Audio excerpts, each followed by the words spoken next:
Welcome to the final edition of the LL Spring Sports Roundtable for the 23-24 school year, brought to you by Substitute Teacher Service. All right, my name is Mike Gross, and I'm hosting this deal, and I'm butchering the language.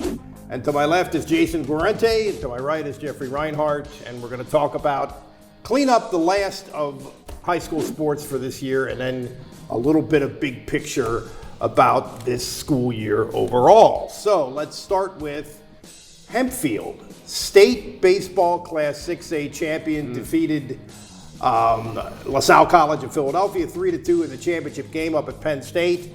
And a couple of things about this team, and about this season. Number one, it's the Lancaster Lemmon League's second big school state title in 3 years, with Warwick 2 years ago. And neither of those teams won the league championship, which I think tells you a little something about our league. And also, Hempfield had 6 losses. 4 of them were to teams from the LL.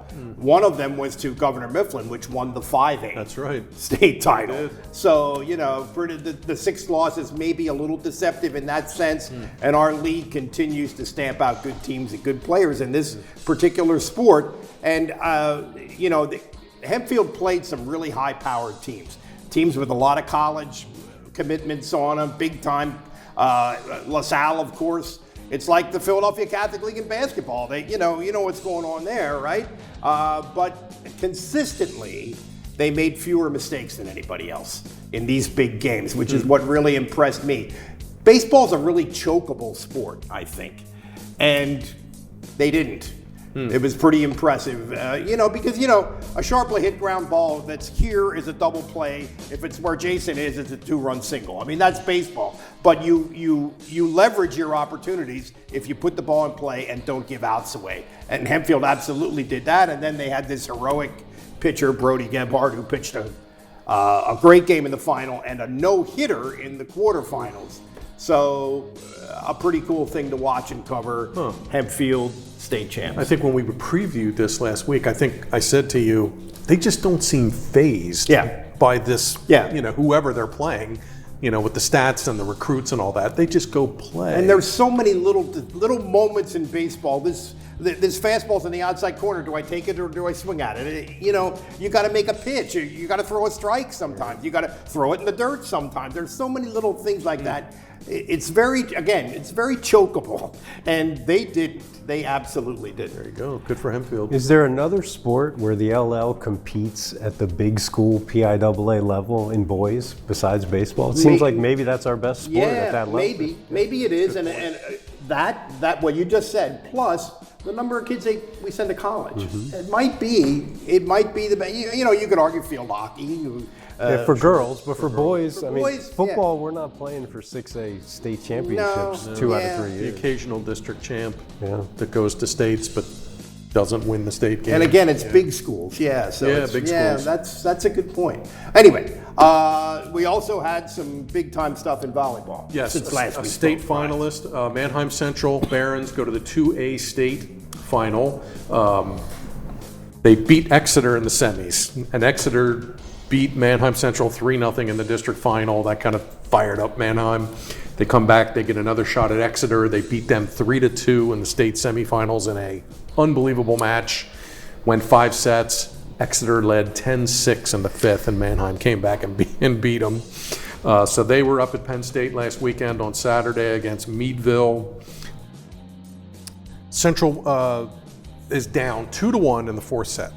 And Meadville was really good. They were undefeated. They were legit and young. Their 3 best players were sophomores. Wow, look out for Meadville. Central has quadruple set point. They're up 24-20 in the 4th. They need 1 point to force a 5th. Deciding set, winner takes all. Meadville comes back, ties it up at 24. Ouch. Central gets 2 more set points, couldn't close on those. Meadville wins both of those. Meadville pulls out the 4th set, 28-26, and wins the state championship 3-1. So, second time in the last 6 years that Mannheim's been to the state final. Great season for the Barons, LL champs, district runner-up, state runner-up. But that fourth set's going to be a crusher. That's going to be a crusher. Yeah, that's one you're going to remember. Yeah, 24-20, and like, wow, what just happened there? Also, tip of the cap to Warwick. Warriors got to the state semifinals after going to the district finals for the first time in program history. They played at Altoona last week. I got to go see that. They lost to Shaler, and I walked out of Altoona that night thinking Shaler's the best team I've seen this year. Wow. Shaler beat Warwick 3-0, and then Shaler beat Parkland for the championship 3-0. So Shaler was really Shaler good. was the best team in the state regardless. Shaler was really good. Tip of the cap, Warwick and Manheim Central. Barons go to the state finals. Fun spring chronicling volleyball. Okay, a lot of sports, a lot of teams, a lot of players, a lot of events. Put a bow on it, Jason.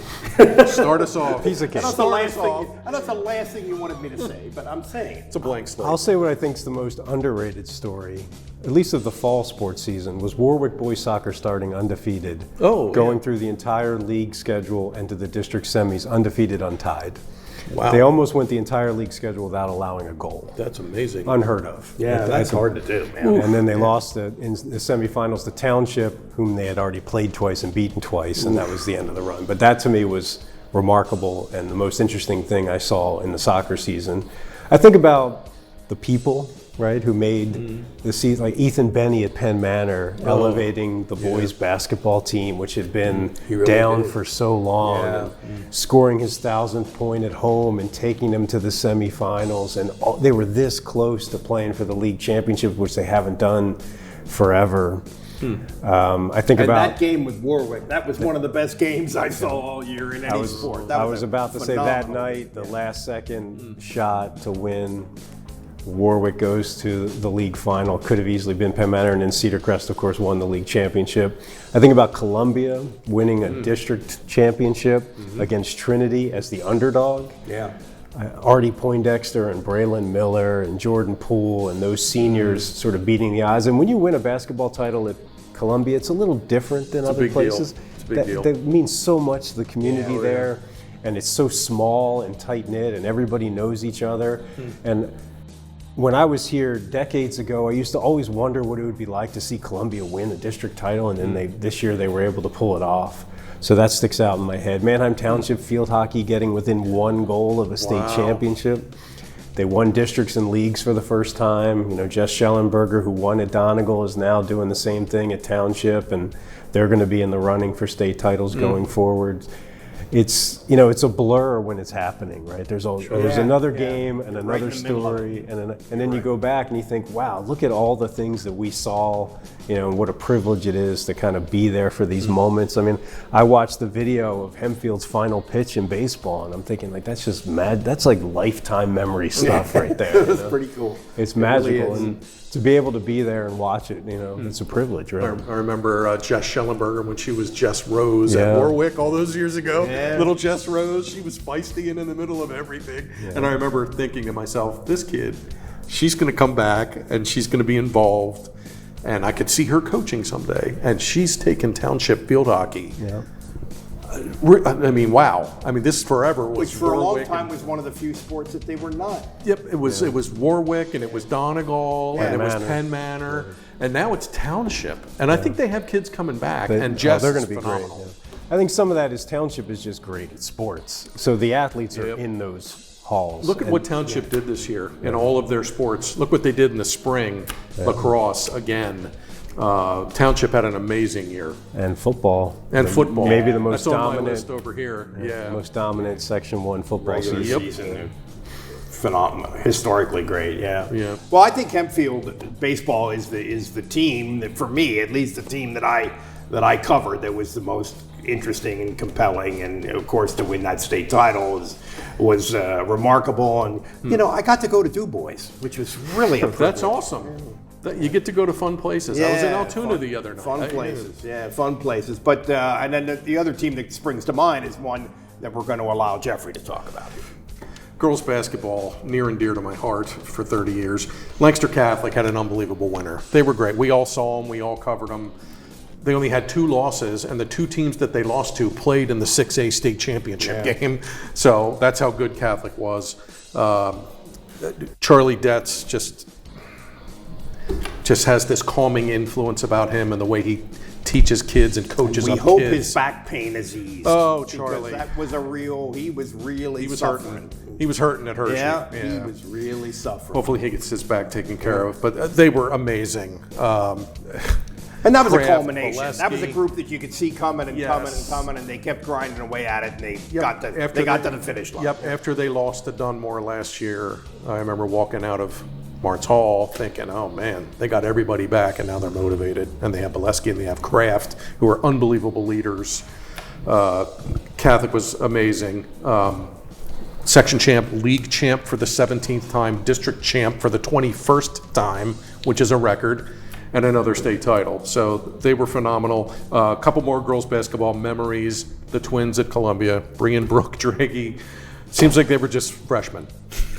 And now they're done. And they're going off to East Stroud. Bree scored 2,000 points, joined her mom in that club. That was a special night up on the hill. Kyla Correa, we talk about Levis. She's back next year. Next year, yeah. She'll go for 2,000 points. She'd be just the 10th kid in league history to get it. She'll get it. Player, and she's going to go D1. 5'1" or something. Yeah, she's phenomenal. And tip of the cap, how about Linville Hill? Yeah. I'll talk about the girls if you want to mention the boys. Yeah. Linville girls, CCAC champs, District 3 champs, state quarterfinals. They only had, 2 losses, 1 loss the whole year, and they have 4 starters coming back next winter, and they're all really good, chiseled player kids. You could probably speak to their boys team, too. They were amazing. Yeah, I was going to say that what Lancaster Catholic girls did was just winning the championship that everyone expects you to win from day one is one of the most underappreciated achievements in sports. That's it's a not easy particular to kind do. of, And Linville Hill will face that pressure next year. Yeah, they should. From day one, they have all 5 starters back. The top teams in Class 1A are no longer in the division or aren't going to be the same. And it's going to be all about state championship it's really already in the summer has started. And that's a hard way to go. Big time. When Catholic won that, I mean, that to me is you've earned it because you've been expected to do this for months. It is so hard just to get to the state final. Like, you don't even know it. You don't even know. You just show up and here's my $5 and you cheer for the game. It is so hard just to get there. You don't even know. The behind the scenes stuff, the practices, the injuries, the bus rides. And it's year round now. It starts. And it is year round. It starts right after the season ends. Lacrosse season ends. You're at a club game a week later. The sports never end, and the dedication is. I want to mention a little bit about girls and women in sports are kind of having a moment right now where they're in the news every day. A couple of noteworthy things in that realm. We have girls wrestling now, and we have a 2-time state champion, Jeremy Rodriguez from McCaskey. Incredible. Who's back next year, right? She's a junior. And that's a thing. And when we were at the U.S. Women's Open, the USGA people were talking about how high school girls golf is growing like crazy, and I almost couldn't believe that. But for the first time ever in our area, Manheim Township had a girls golf team this year. Wow. They had an actual girls golf team, like not just girls who were on the varsity golf team. They had a girls golf team. So little things that the world is changing. That's sort of evidence of it. The other thing is the future is these kids becoming their own brand managers, and that's changing, and the landscape is going to change because of that. It already has in college sports, and it's going to in high school sports looking forward. I gotta name drop some football people. Yeah, go ahead. Township, as Jason mentioned, 12-0 going into the district final, and they don't score late and they lose to Harrisburg. But Blue Streaks football was amazing. Hayden Johnson might be my favorite stat line of the entire school year. 49 touchdowns, no interceptions. He did throw a pick in the Big 33 game. Oh no!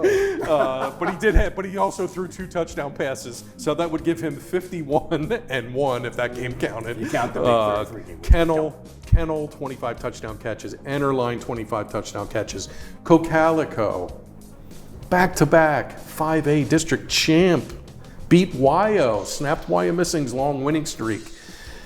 beat Ephrata in that unforgettable district final. Ephrata was in the Ephrata district getting football to the district final. That's an Ephrata was a story. unbelievable story. Yeah. Cocalico goes to state semis again for the second year in a row. They ran into a really good Whippeal team out in Altoona. But still, Cocalico's been unbelievable. Tri-champs in Section 3 and Section 5. Football was so much fun last year. Kennel, Johnson, Eli Rodriguez, and Enterline all go to the Big 33. Big changes coming in football this fall. We'll get there in a couple of months, but section realignment. So a lot of new looking sections coming up this year. But I guess my final 2023-24 thought is well done. Well done. The athletes and the teams around here are a joy to cover. And seriously, without getting corny on you, it's an honor to chronicle the kids and the teams around here. I think they keep us corny, busy. but Yeah. what are you going to do? They keep us busy, and it's fantastic, and you all make our jobs easier and fun. And congrats on an unbelievable school year all around. All right. Anything else, Jason? When's Football Media Day? August 2nd. August 2nd. Like next week, I think. Yeah, it's coming. It'll August seem like soon, next soon enough is the Yeah, I'm answer. on vacation for the for the next. All right, gang, that's it. It's been fun. And this has been the LL Spring Sports Roundtable, brought to you by Substitute Teachers Service. That's my story, and I'm sticking with it. Very nice. For Mike, for Jason, for Jeff, see you soon.